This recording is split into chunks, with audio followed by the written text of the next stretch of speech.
បណ្ដាប្រទេសអ៊ីស្លាមជាច្រើនបានថ្កោលទោសទៅលើអ៊ីស្រាអែលហើយនឹងសម្ដែងការគាំទ្រនឹងឈរនៅជាមួយអ៊ីរ៉ង់រហូតដល់ទីបញ្ចប់បន្ទាប់ពីមានការលួចឆ្មក់វាយប្រហារតាមអាកាសរបស់អ៊ីស្រាអែលទៅលើអ៊ីរ៉ង់រួចមកប្រហិតសិករ៉ូសាលីគ្មានសារធាតុគីមីស្រួយឆ្ងាញ់ជាប់ចិត្តផលិតផលពិតទទួលស្គាល់ដោយស្តង់ដារ Halal កម្ពុជាមិនខ្លាញ់មិនឡំបោះដុំលក់រាយតាមរយៈលេខទូរស័ព្ទ066និង070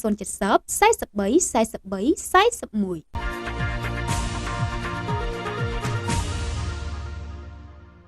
បន្ទាប់ពីមានការលួចឆ្មក់វាយប្រហារតាមអាកាសរបស់អ៊ីស្រាអែលទៅលើអ៊ីរ៉ង់រួចមកធ្វើឲ្យស្ថានភាពនៅមជ្ឈមបូព៌ាកាន់តែក្តៅកគុកហើយស្រាប់ពេលដែលនាយករដ្ឋមន្ត្រីអ៊ីស្រាអែលលោកបញ្ចាមីន នេតានយ៉ាហ៊ូបានប្រកាសបន្ថែមថាការវាយប្រហាររបស់អ៊ីស្រាអែលទៅលើអ៊ីរ៉ង់នឹងបន្តរយៈពេលច្រើនថ្ងៃហើយនឹងបន្តការវាយលុកទៅលើទីតាំងនុយក្លេអ៊ែរនិងយោធារបស់អ៊ីរ៉ង់ទៀតនោះធ្វើឲ្យបណ្ដាប្រទេសអ៊ីស្លាមជាច្រើនដែលមានដូចជាអារ៉ាប៊ីសាអូឌីត ប៉ាគីស្ថាន តុរគី អ៊ូម៉ង់ កាតា អ៊ីរ៉ាក់និងអេមីរ៉ាតអារ៉ាប់រួមបានថ្កោលទោសទៅលើអ៊ីស្រាអែលយ៉ាងខ្លាំងហើយនឹងសម្ដែងការគាំទ្រនឹងឈរនៅជាមួយអ៊ីរ៉ង់រហូតដល់ទីបញ្ចប់បើយោងតាមប្រភពព័ត៌មានបរទេសធំៗជាច្រើនបានចុះផ្សាយនៅពេលថ្មីៗនេះបានឲ្យដឹងថារាជធានីអារ៉ាប៊ីសាអូឌីតនិងជានាយករដ្ឋមន្ត្រីព្រះអម្ចាស់មូហាម៉ែតប៊ិនសាល់ម៉ានបានមានព្រះរាជបន្ទូលតាមទូរស័ព្ទជាមួយប្រធានាធិបតីអ៊ីរ៉ង់អារ៉ាប៊ីសាអូឌីតបានបញ្ជាក់ពីសាមគ្គីភាពជាមួយអ៊ីរ៉ង់ដែលបញ្ជាក់ថាអារ៉ាប៊ីសាអូឌីតឈរជាមួយបងប្អូននៅក្នុងប្រទេសអ៊ីរ៉ង់ហើយសប្តាហ៍ថ្ងៃនេះពិភពអ៊ីស្លាមទាំងមូលបានរួបរวมនៅក្នុងការគាំទ្រអ៊ីរ៉ង់ផងដែរដែលឡែករដ្ឋមន្ត្រីការពារជាតិប៉ាគីស្ថាន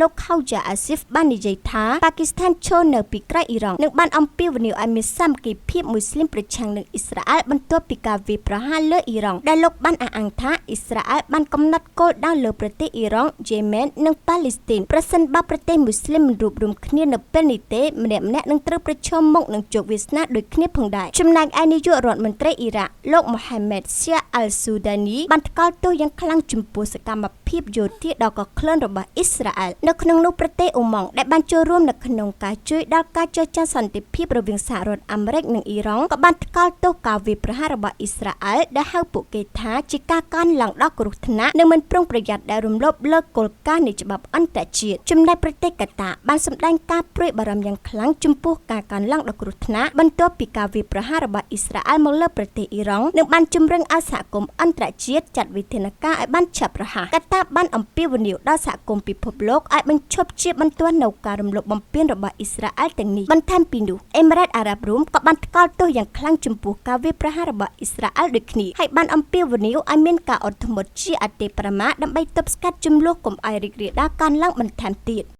ទឹកពិសាបរិសុទ្ធអហ្វណានមោទនភាពផលិតផលជាតិទំនាក់ទំនងជាវតាមរយៈលេខទូរស័ព្ទ012 379 909និង071 78 99 990